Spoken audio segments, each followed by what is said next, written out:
It's a real problem in colleges because you're drinking an obscene amount of alcohol and all the effects of that alcohol may not even be at play until you pass out. You can literally pass out and your blood alcohol concentration can continue to rise if you're drinking hard alcohol like rum, bourbon, other hard liquors like that. And this is the first time a lot of times the kids turn 21 in college, the first time they've ever had alcohol, so they may not know what their limits are. They have no clue how much they can consume and what's too much. And the reason that people die is you have involuntary reflexes that are basically knocked out if your blood alcohol level gets too high. So think about how often you drink a sip of water and you start coughing, oh, it went down the wrong pipe.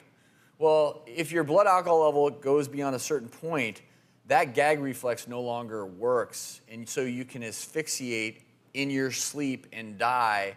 And I want to show everyone really quickly how blood alcohol concentrations affect your judgment. And why this often happens is because, innocently enough, you may start off, have a drink, and you're starting to feel relaxed. Your intensification of mood. Then you're getting a little sedation. This is where you start to wonder, driving may not be such a smart idea. Maybe after 2 or 3 drinks, you're starting to get impaired motor skills. 0.08 in many places is an illegal level of blood alcohol concentration as far as DUIs. So things are beginning to be impaired.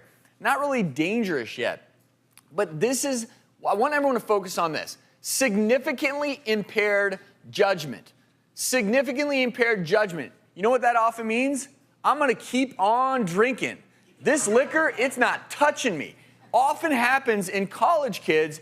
Then once they get confused, they may even be close to blacking out, but their friends are giving them more and more shots because their friends have impaired judgment. This is where things get kind of scary. Between 0.3 and 0.4, for most people who are naive to alcohol, you can start to lose consciousness. And then beyond 0.4, again, if you're alcohol naive, you can go unconscious.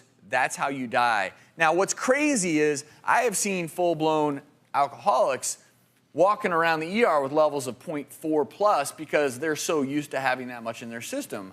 But a college kid, theoretically, maybe that's the first time they've ever even had alcohol. And what happened in his story, he kind of passed out, so that people around him figured, oh, he just needs to sleep it off. He needs to sleep it off. Let's put him in the bed and let him sleep it off. Check on him in the morning. And that's often the wrong thing to do because, like you said, you lose your gag reflex, your breathing's suppressed, and you can just wake up. And the people dead. around him impaired thought process as well. Like, are they thinking safe? Are they being extra cautious? Probably not. And let me ask you this as parents. If your children ever called you up and said, you know what, my friend is not responding, we drank too much, I don't think you would ever be upset. Nope. You would be there in a heartbeat. So I've got that exact phone call, but it was from my daughter's friend. And wow. But yeah, I'm very thankful that my daughter's friends were around her to say, hey, but you need Did they a call parent. 911? No, she was just on the verge of the passing out aspect. By the time I got there, she was out, and I was able to check her and kind of help her ride through it. But new experiences with alcohol, and as long as they know, you call them, there'll be no questions asked, as long as they're safe. Yes, and I told her, even on that day when she goes to the graduation party, I said, if you need to call me, no questions asked, you call me, and luckily the phone call came. And most colleges